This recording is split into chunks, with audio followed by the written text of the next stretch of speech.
It's time for another Two Women Talking. I'm Liana Kersner, Tomboy. I am Song W. Erickson, Girly Girl, and you will have to pardon my rough voice. I'm recovering from a sore throat. But Song is Team Bear victorious. So the irony that I'm not actually Team Bear. Like if it came down to it, I know if I was actually in this situation, I'd choose the man. Right. But somebody had to argue Team Bear. And I understood it. Right. And it proved I was right. Oh yeah. I mean that was really something. But because of that, we're talking about something in Song's wheelhouse this time. We're going to talk about romance and what we find romantic. Just give it to us, please. Like, stop. And this is going to be something I am personally going to struggle with, not politicizing what people find romantic or sexy. And I can't even say I'm politicizing a lot of this stuff. It just has a yikes, like toes curl, fingernails curl in horror reaction when I'm reading. Yes, I am reading A Court of Thorn and Roses. Oh God. I am finally understanding the fan art, kind of, because of course I like the character everybody hates, Lucian. Of course. He's the best. He just makes sense. But yeah, there's a lot about this book that I kind of intellectually, ironically, I have to pull from all the feminist theory that yes, it's the flip side of sexual guilt. I get that things like, you know, bodice rippers will say, I won't drop the R word, even though I did when I first read it, is a very, very popular subgenre of romance. And so I have to go, okay, I want to let people have it. I also want to check in that there isn't something unhealthy going on. You know what I mean? Which I think is very, very valid. Yeah, because some of the stuff that we did Twilight, we did 50 Shades of Grey, we did A Court of Thorn and Roses, and every other book in this series where I have been so ruining this for Song, guys. I have been such a jerk. I think that's why I like Lucian, because he's the jerk in A Court of Thorn and Roses. And I said, oh my God, every single title of these books except one sounds like a really painful shit. A Court of Mist and Fury. I'm sorry, that's lactose intolerance right there. You know? Like, it's just every single one. But people love these books. Why? Okay, so here's the thing. I read the first book, A Court of Thorns and Roses, when it first came out in like 2015. Okay. And after doing some self-assessment, I'm well aware I was not as critical back then as I am now. I'm not entirely sure what happened. What caught you about it? Was it the portal fantasy? Was it the tortured 19-year-old? Like, what was it? So how old was I? I was in my early 20s. Okay. My life was crap at the time. Okay, so you related to that. Yes. I was also on Tumblr at the time. But okay. Like, also what got me, so first it was the original cover at the time. And also the fact that I've always loved the fairy tale of Tamlin. Okay. And so I saw the cover, picked it up and looked at, you know, the back cover blurb. And it was like, oh, it's a Tamlin cross Beauty and the Beast retelling. Well, that had my attention. And then I read it.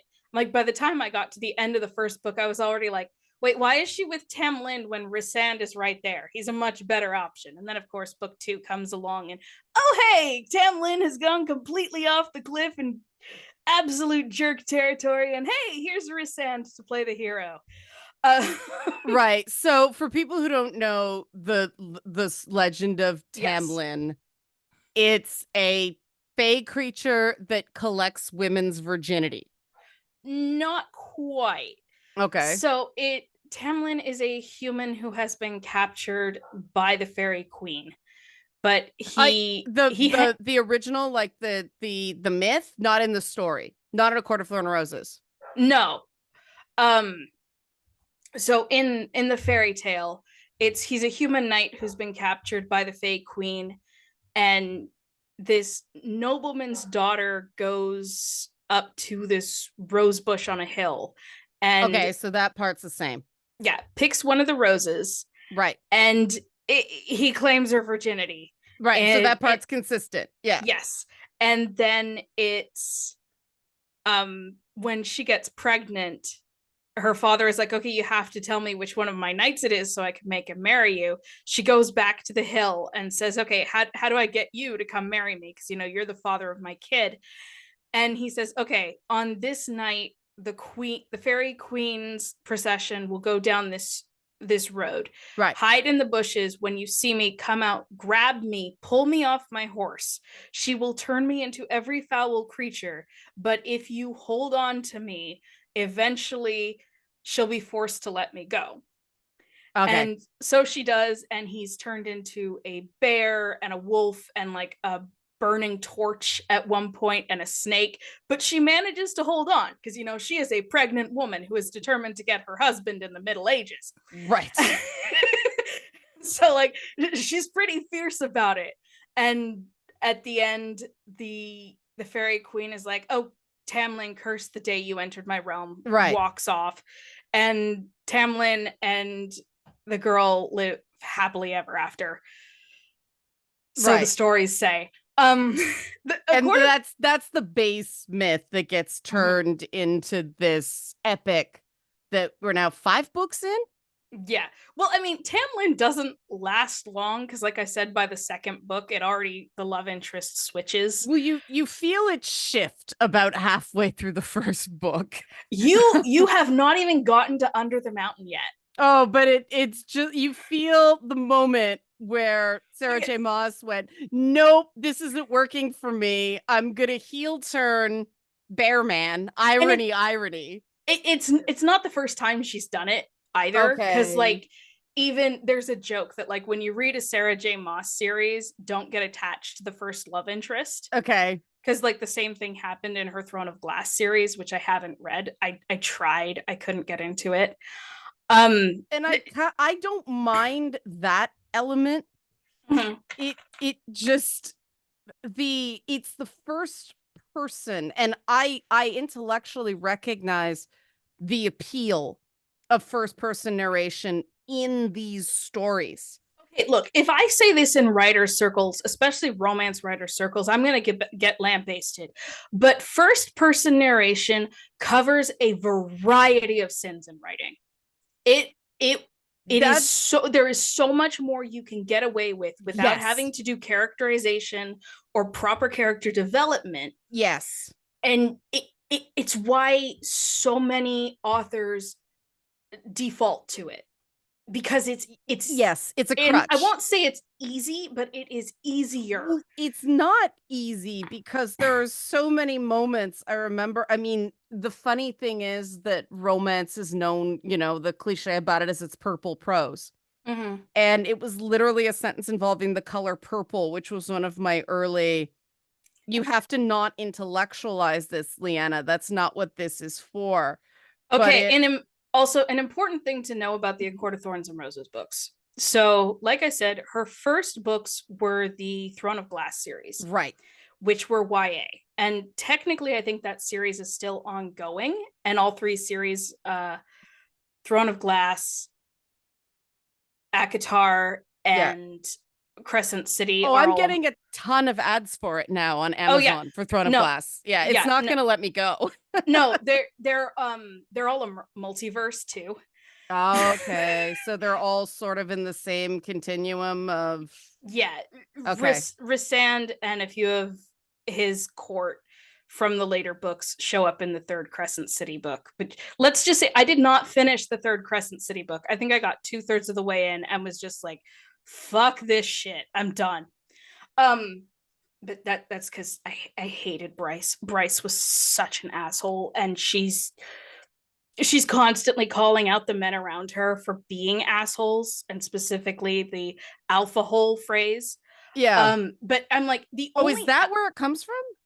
I mean, technically it's a romance expression for like the asshole. What does it mean again for people that didn't hear the past episode? So it's basically the alpha male love interest who like his alpha male tendencies make him an asshole.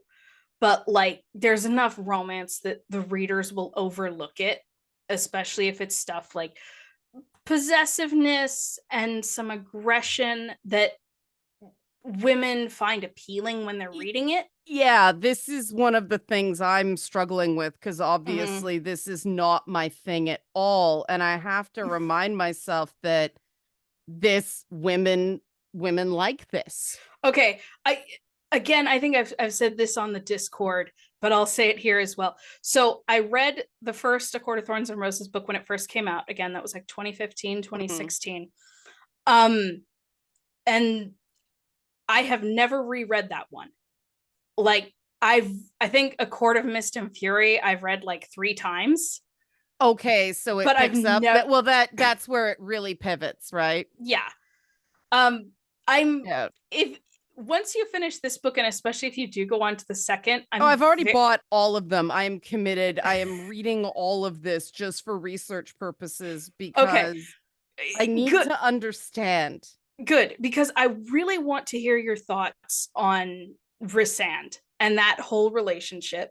And then when you get to Silver Flames, I want to know your thoughts on Nesta, because I've made it clear I hate Nesta, and that's her book. She's set up in the first book to be hated. She is a wicked stepsister, only biological sister trope. I mean, it's heavily, it is Feyre is a U-shaped box for a certain type of woman. And this is the challenge for me with romance, is that somebody like me is never the subject of the romance in these stories, and so I glance off of them. And like that, so okay, what I was gonna say. Yeah. Sorry, let me finish with what I was gonna say about Nesta, and then I'll get to the book stuff.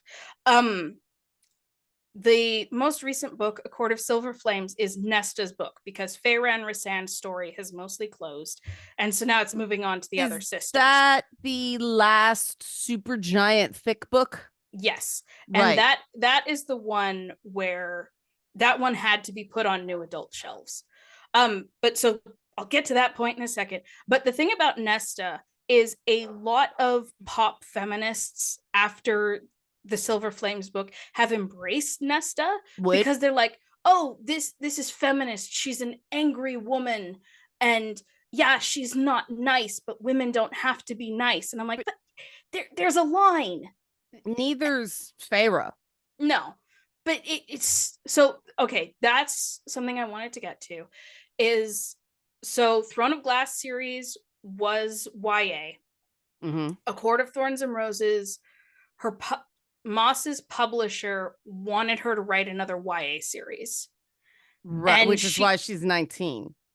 And she said, okay, you can publish it as YA as long as you don't make me take out any of the violence or sexual content. Okay. Which, holy fucking shit. Now, granted, ACOTAR is not the spiciest book. No, I think they get spicier as they go, and A Silver Flames was actually enough to make me go, oh, hang on, I think I need to stop and catch my breath. And for the record, I read fan fiction. See, it's not the smut in it. Well, kind of, but it's not it for me. It's another story of a girl. 19 is a girl. Your brain's not fully mature, and a dude who's minimum of 500 years old. And it's very strange to me. And this is what kind of amazes me about the romance genre, and where I come at it from the other side of, we crap all over things like video games and nerd media, which, let's face it, a lot of them are romances for men. Oh, yeah. But we crap all over that because of the depictions, the idealized depictions of women. But you jump over to romance, and the thing that always has me rolling my eyes is, here's this, dial a hundreds of year old magical, physically perfect specimen, except for, the occasional hot scar, or mechanical eye. I admit, I like that. But these men are so far beyond what exists in our world. I don't see that it's any different. So in the book community and book talk especially, there's this phrase book boyfriend, which is basically the men in books that you fantasize about being with. But why? And this is what I don't understand. And it's like, I kind of get it. I mean, I took my pen name, the Eretson part of my name, from a How to Train Your Dragon character that I had a huge crush on. So it's like, to an extent, I get it. But every single one of those characters has a degree of awkwardness or cartoonishness that makes me understand it more. Yeah. And like Eret is not perfect. Eret just, hit so many sweet spots for me. But it's also like, it's one character that I'm that attached to. It's not like, oh, this guy and this guy and this guy who are all walking raging red flags. Yeah, it's all this. There seems to be all this stuff that women have been told it's bad to want get concentrated in romance. It is that, we've talked about the appeal of the bad boy. Right. And like Galatea over in the Authentic Observer has done several videos talking about this. Right. So like, sorry, I'm gonna say people should go check out her videos on that subject. People should go check out Galatea's videos. Yeah. So and that she breaks it down really well, but like there is an appeal to what is dangerous, especially I think because girls are told not to, like, pick the safe option, pick the doctor, pick the lawyer. I was gonna say I'm dating myself, but then I remembered that that's still before my time because I'm weird. What? Okay, that has changed. I feel like it has. Well, but at the same time, now I feel like a lot of parents aren't telling their daughters pick the doctor, pick the lawyer. It's make your own money. The problem is younger people aren't dating. Especially women. We have successfully terrified women into just non-participation. And I mean, that makes sense with this, wheel of impossibly attractive men, all of whom are dangerous or are trying to get you killed in some way. Maybe it's that it's facing the fear. It's the same way Mary Jane in Spider-Man gets criticized for being, I don't know what the latest criticism of Mary Jane is, but the whole she's out of your league, Pete, thing. I do think it's exactly the same thing. That's why I'm glad I'm reading ACOTAR, because anybody comes at me about video games being bad for this stuff, it's like, have you read this thing? It is literally the man versus bear with sex. It is. Well, you get both. You don't have to choose. You get the wolf and the man and the bear and the fairies and something with horns.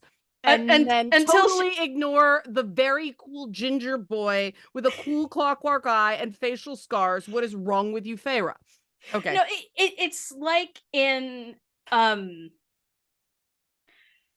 it's almost like in Twilight where Stephenie Meyer had to character assassinate Jacob Black. Yeah, because to make Edward look better. Yeah, the third book. Oh God, yeah. And so it's like, now if anyone is Team Edward, I'm like, he's the one who sexually assaulted her. He kissed her against her will, and then her dad high-fived him for it. Yeah, but I mean, it was even before that, it was so bad. Yeah. Right? She's beaten rather severely in every book, to the point that it's hard to not make a Mormon blood atonement reference. She has to prove her love. Yeah. But it's like with ACOTAR, book 2 character assassinates Tamlin in a similar way. And at the Lucian kind of gets dragged along with it, where it's like, instead of, he tries to stand up for Farah at a couple points, but like you pointed out, Tamlin can rip him in half. Yeah, You know, I of he's course, of he course, my favorite character is the one nobody can stand. yeah, and Of it's course. but he is just kind of trying to appease Farah, like, just give him a little time. He's traumatized from under the mountain. Just let me talk to him. Well, I mean, these guys have so much accumulated trauma Oh is the God, other thing. yeah, that's the thing, is like the 500 years of accumulated trauma, Yeah. and especially like once Rysand shows up more and Tamlin is like, well, this happened and that happened, and then I, you I, lo- find, I then in love book how Tamlin just drops the other guy's secrets. Like, there is no bro code in no, this there's world. not. Like, And I'm like, you just spilled everybody else's shit, Tamlin, but you aren't sharing your own. Fuck you. He was in it, my shit books from the beginning. yeah, no, Tamlin has always sucked. And I've seen people try to say, oh, well, the books, they make excuses for Rysand and Farah's trauma, but they they they still victimize Tamlin despite his. And I'm like, okay, look, they all suck. But Tam Farah is trying to deal with things in her Farah very, is also 19. yeah. But it's like, you get to book 2, she wants to talk about things. She's trying to work through things. And Tamlin just keeps shutting her down and telling her to go along with it and refusing to look at things from her perspective. And it's like, I don't care that he was traumatized as well, because one, we've already seen him fuck things up. Again, that comes later in book 1 when they're under the mountain. And So, I'll give a small spoiler. He's given a chance to get her out of a very bad situation and instead just takes the opportunity to make out with her. And well, that's the entire book. pretty much. I But yeah, mean, she, I don't want to spoil too much for people, but she seems to fail to comprehend the idea of a magical rite where he basically become a rape beast who's mm-hmm. out of his mind. And she envies the fairy women who are on the receiving end of that. And at that point, like, this is where I start feeling protective of the people who don't see the issues here, Mm-hmm. because one of the things about these older men fantasies, I get it, right? Mm-hmm. But that the books actually realistically depict what happens when you get involved with a much younger man. They Much do. older man. Sorry, a much older man. Yeah. Yeah, that was a completely different thing. Much younger men. But they treat you like a child. And Mm-hmm. it always is. The appeal is that they're going to teach you the way of the world. They love your youthfulness. And I had a friend who was driven absolutely insane because she dumped a guy in his 50s for a guy in his 60s. It's a very Hollywood story. I won't too many discernible details because you'll never watch certain very popular TV shows again. But it was one of those, he's never going to leave his wife conversations. And they always say, I know, I know, I know. And they never know. Mm-mm. Right. No, it's one thing to understand something on paper. It Yeah. is a whole other thing to actually understand it in You, practice. I don't want to tell a younger woman, don't go for that older guy. Mm-hmm. I understand it. The whole, oh, they're more sophisticated. They have their own money. They're not perving on me all the time. I get all The of that. appeal of that. Yeah, I just want younger women to be aware of what it means. Mm-hmm. And you have to be prepared for him to talk to you like a child, because on some level, especially if you're only 4 years older than his daughter, Mm-hmm. that's how he's going to see you. And you have to wonder in those cases, what is it about this man that can sexualize somebody who's a peer to his child? Mm-hmm. There's something stunted there. And And like, look, those relationships can work. It's not saying that they're guaranteed to fail, because you bring up examples like this and there's almost always a whataboutism where it's, well, this is my experience, and it's like, okay, but you're part of the minority. Well, I mean, Callista Flockhart and Harrison Ford are still together. Oh yeah, and they seem to be doing great. Yeah, it can work. That's why I said I don't want to talk anybody out of anything.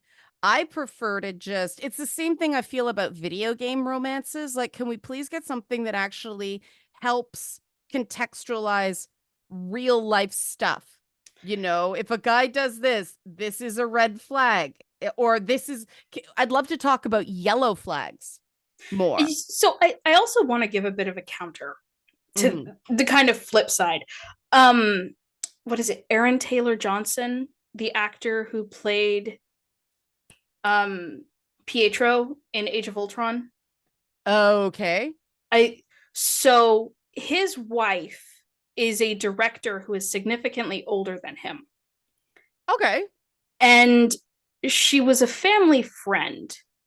So there's questions whether or not they met before he was 18, but they got together when he was like 18, 19, and they had a kid within a year or so. And she directed him in a movie he did. And like that's how they met and got together. She's 57, he's 33. Mm-hmm. And they've been together for like 10, 12 years at this point. I mean, it can work, like we said. It can work. Look at like Alexandra and Brigitte Macron. She was his teacher. That probably shouldn't have happened. But no, they're still together. And so, like, yeah, it can work.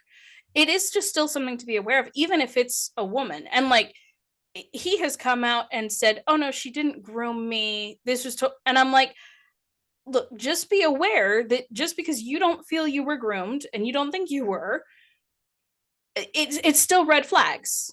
Especially the fact there was a baby within a year or two.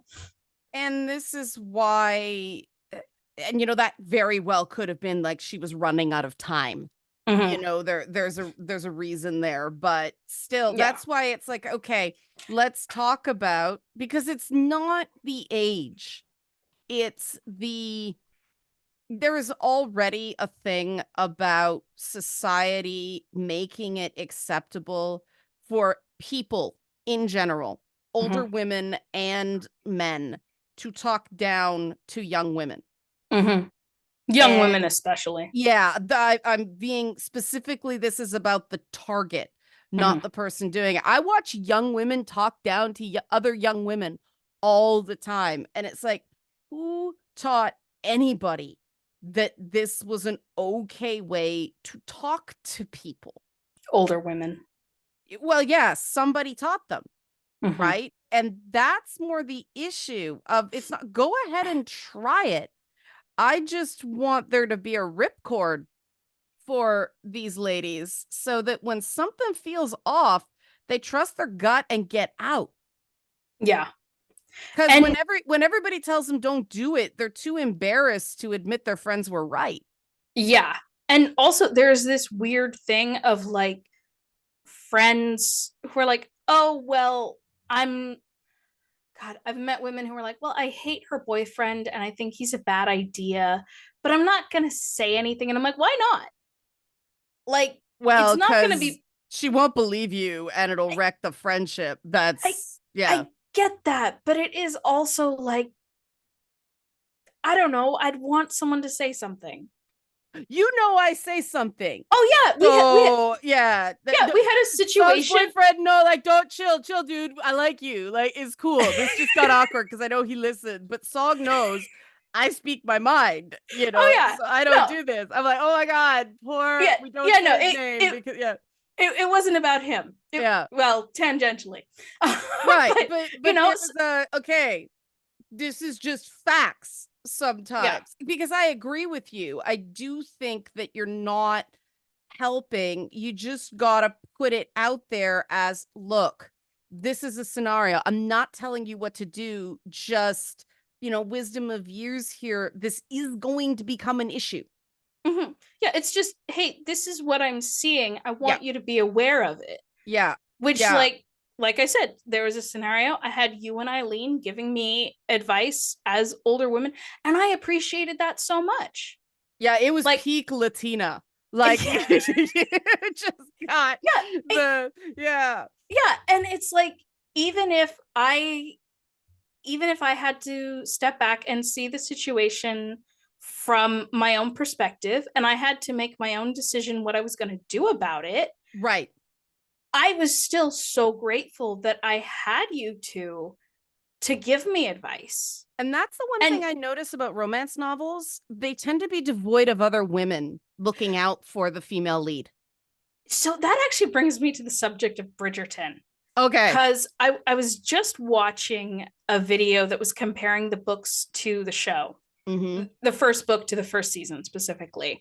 But one thing the guy pointed out, it was a Dominic Noble video. He's a well-known book reviewer. But one thing he pointed out is it's whereas romance novels, even if it's a series and they have a recurring cast, usually the book just focuses on the main couple. Right. And all the side characters don't have anything to do unless they are commenting or affecting the main couple's relationship. Right. And not Calidus Chronicles Volume 1. That no, do that.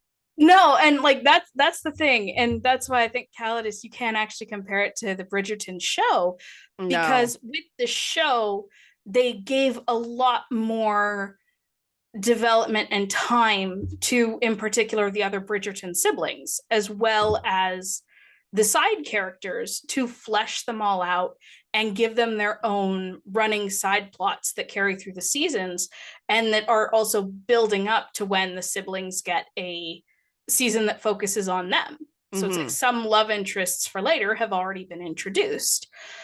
And like that's more what I went for with Calidus Chronicles, because I thought about doing the whole series thing where one couple gets focused on at a time, but I'm like, that's not going to work for the story I want to tell. I kind of liked near the end of Calidus where, because you had Runa kind of opining on everybody else, dish the goss, spill the tea.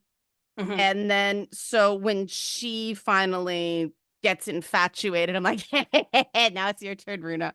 And you like her, unlike Feyre. You like her, but you do kind of enjoy expecting the comeuppance. Oh, yeah. Yeah. Part of her thing is she's like, this is not my normal. What is happening? Yeah. And so the rug, see, that's the rug gets yanked out from under, or the tables get turned in a way that you can kind of go, oh, girl, you deserve this. But it's not horrible, right? Yeah. There isn't the tortures. And what I've found, I swear to God, guys, we did not plan for this to be a Calidus Chronicles Volume 1. This is why it's great. Calidus Chronicles Volume 2 coming at the end of the June. But it is the thing. The reason I managed to get through Calidus is because there wasn't any torturousness. Yeah. And every other romance I read lately, and it's actually making me wonder, were the books I read growing up like this and I just didn't notice, or whether this is a new trend. But there's always something where the female lead gets beaten or almost killed multiple times. And it's like, what is this about? And A Court of Thorns and Roses does not avoid that either. Like it's the whole book. It gets so much worse. Under the Mountain is just like, you have a book that was already kind of, it has some dark elements because it's fairy. It's the land of fairy. You expect a little darkness if you're doing any justice to the fairies. She's a dumb hump too. Yeah, like she's just make me with everything they say, no matter how many times. It's like, oh yeah, I should have listened. She doesn't. No, never. No. And that seems to be some sort of thing to aspire to. And I think that's really toxic. And God, I almost feel bad saying this, but I think that does come back to pop feminism, which is something we see a lot in Sarah J. Maas's books, as well as other romance that's popular, which is this girl not listen to man, girl good. Except this is girl not listen to anybody. And I Yeah. think it's sort of the same because, I mean, there's what? The villain's a woman and the maid.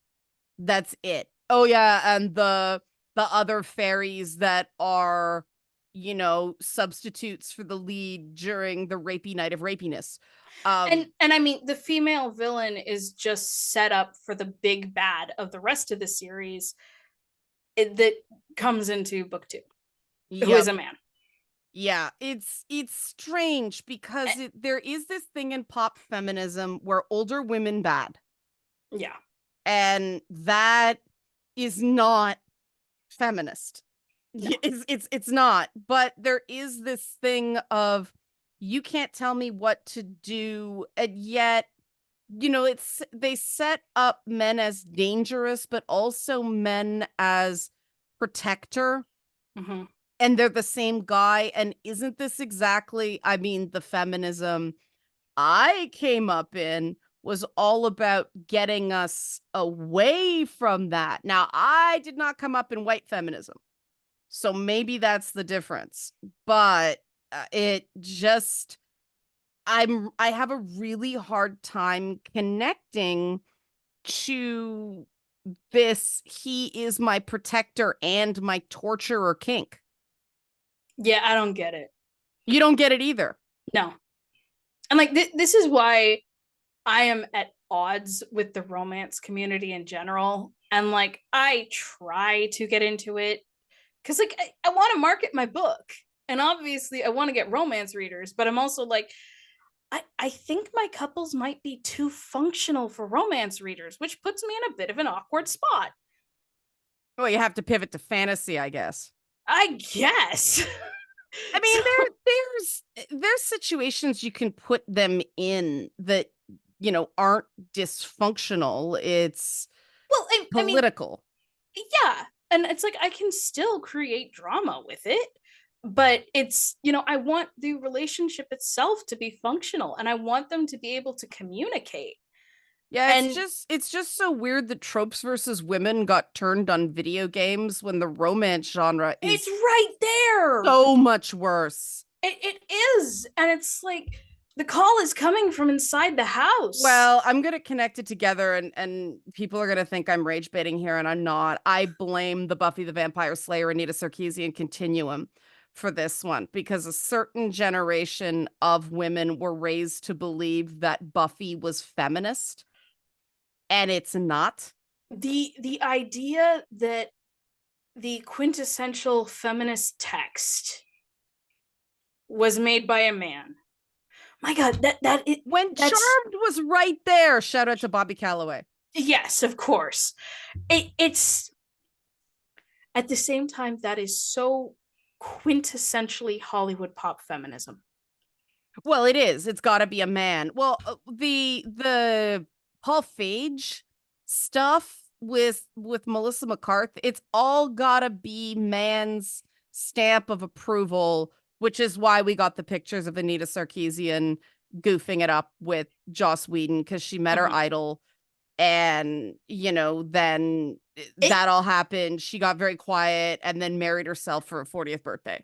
And it's interesting. This was something that got glossed over pretty quickly, but there was a few years ago they announced a Buffy reboot. Yeah. Specifically with a woman of color Yeah. as Buffy. And I was so amused that Anita Sarkeesian was on Twitter going, "No, why would you race bend her?" And I'm like, you're gonna make me say words I don't want to say. See, I first went through that with the David Tennant Doctor Who. Mm-hmm. And when the Russell T Davies to Stephen Moffat handoff happened, and David Tennant kind of blended into Matt Smith, you started seeing all these otherwise proud feminists who could, quote Judith Butler at the Mhm. drop of a hat, suddenly started making excuses for some pretty shit behavior Mhm. that was going on, either with the depiction of women, Amy, I'm so cute pond. Mhm. And there's nothing The wrong with kissogram. well, there's nothing wrong, yeah, with a woman thinking she's cute, but women don't feel cute typically the same way men do. Yeah. And I remember getting excommunicated from feminist Doctor Who circles when I said Amy Pond is an excellently written gay man. They just cast a woman to play her. Yeah. Oh god. And plus the way it was like Rory did I can't think of another phrase right now. Rory did not wear the pants in that relationship. Rory existed to suffer. Yes. Yeah, I did not like what they did to Rory. Rory was walking disposable male syndrome. It just And even the fact that, she was a kissogram and Rory just kind of had to take it. yeah. Like we never got his opinion on that. But if you look at Rory and how much he loves her, he can't be okay with that. Mm-hmm. And it's like I don't want to say, oh, because like I don't know, does a kissogram count as sex work? Like it feels like it's kind of fringe. It's kind of ace sex work. Yeah. It's romantic asexual sex work. Yeah. So it's obviously I'm not saying no man who loves a woman will not be okay with her doing sex work. I'm sure there's couples out there who are perfectly happy. Yep. But again, if you see everything Rory does for her and just the complete adoration since they were kids, there's no way he's going to be okay with that. No. But he loves her so much, he just takes it. Well, and I think the sense you were supposed to get is they really needed the money. That was a very British. There's so much very British about Doctor Who. The more recent one, the one that was set in Wales, episode summary. It's very, very Welsh. You either get it or you don't, right? And but like I haven't watched Doctor Who since Capaldi left. I just Nashudi Gatwa is good. And Millie, what's her name, who plays Ruby? She's good. I'm sure they are. It's just, I'm bitter that Capaldi did not get better writing because That's aside Moffat, from right? yeah, aside from a few of the episodes which were really good, just I felt like he was so wasted He in the was. role because like he was fantastic and Oh, just he chewed the scenery like a pro, but yeah, I mean, there was a period of time when those kind of cable TV exploded. mm-hmm. and TV before streaming was sort of like, well, we want to have shows for women, but we still the advertiser desirable demographic is 18 to 34 male. So we have to make shows that men will watch that we can pass off as for women. I'm not saying this as a guess. I was actually in conversations. I had to create programming during this era. And so what I ended up doing is getting a lot of, bigger girls, like more plus size women alongside the skinny white girls that everybody thought everybody wanted. And men loved it. Like it worked. But I was just going of, yeah, she's hot. Let's try it. But it during this period, that's when Buffy and shows like Charmed, that at least the actresses on that got some say. But that like 97, straight up to when Me Too happened, it was all nudge and a wink. Sure, this is feminist, that we want 18 to 34-year-old men urge in Hollywood never quite let go. And so none of the feminist stuff was actually feminist. There is also the he who attempts to please everyone pleases no one. Right.